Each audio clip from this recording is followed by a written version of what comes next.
Hello ဒါကတော့ကျွန်တော်တို့မနေ့ကတညုံကနေဝင်လာတဲ့ငါးပေါ့နော်အေးငါးကိုကျွန်တော်ကတော့ဒီsorry မယန်းသီးနဲ့ကျွန်တော်ရခိုင်လိုတောက်ဆန်းလေးဆက်လေးရှစ်ပါမယ်ပေါ့နော်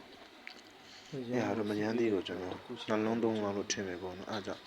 မယန်းသီးကိုလှီးပြီးတော့ကျွန်တော်အစ်စ်လေးတွေခွာပြီးတော့ငါးမှတစ်ခါလေးထည့်ပါမယ်ညှိနှမ်းနဲ့မနမ်းဘူးနော်ရှင်တတ်ပါလို့ရှင်ဒီလိုအရှင်ထိလိုက်တာနဲ့ညှိနှမ်းနဲ့မနမ်းတော့ပါဘူးခင်ဗျOkay ကျွန်တော်ပါဝင်ပစ္စည်းအနေနဲ့ကျွန်တော်စားအနည်းငယ်ထည့်ရမယ်ပေါ့နော် Okay လာရခံချက်ပါ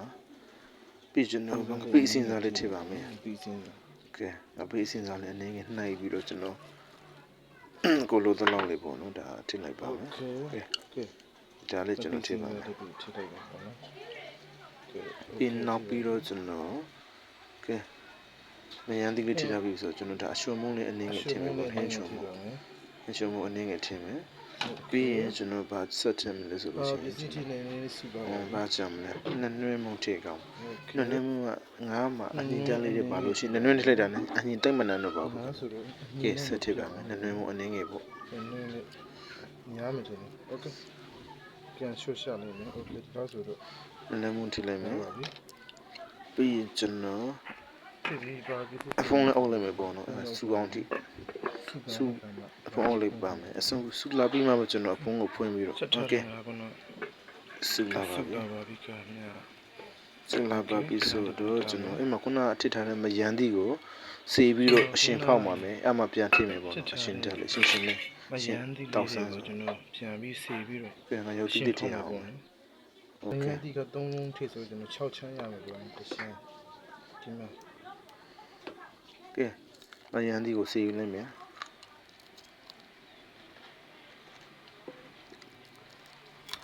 မယန်းသီးကကျွန်တော်3လုံးဆိုတော့အရှမ်းချမ်းနဲ့6ချမ်းရတယ်အဲ့6ချမ်းကိုကျွန်တော်ပြန်စေယူရတယ်ပေါ့နော်ဟိုမှာတစ်ချမ်းဒီမှာတစ်ချမ်း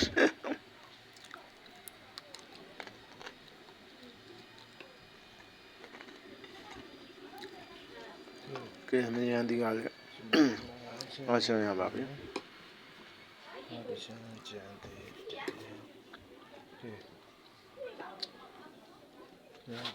ကဲ6ချမ်းပြရပါပြီ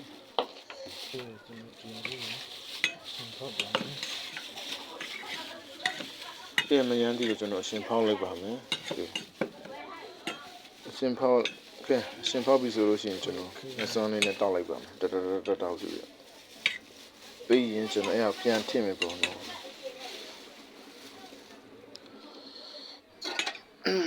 ကဲ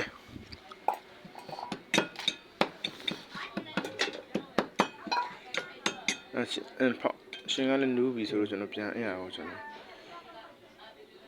အိုးရပြန်ကြည်လေးလေးရိုးပြီးတော့ပြန်ပြီးတော့ထည့်မယ်ပေါ့နော်ကဲထည့်ပါမယ်ပြန်ထည့်ပါမယ်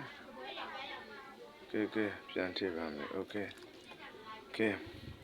အဲ့ဒီဆိုလို့ရှိရင်ကျွန်တော်ဒီအရသာရှိတဲ့ဟင်းတစ်ခွက်လေးကိုချက်ပါခဏနဲ့ချက်ပြီးထုတ်လို့ရပြီပေါ့နော်တေးထားတဲ့အိုးဆိုကဲရှုံးလိုက်ကွာဆက်လေးရှင်း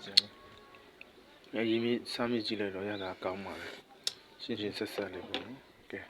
တောက်ဆန်းလေးရပါပြီတောက်ဆန်းတော့ရှိတဲ့ဟင်းဖုံးအောင်ပါပြီကဲချက်ပါပြီခင်ဗျာ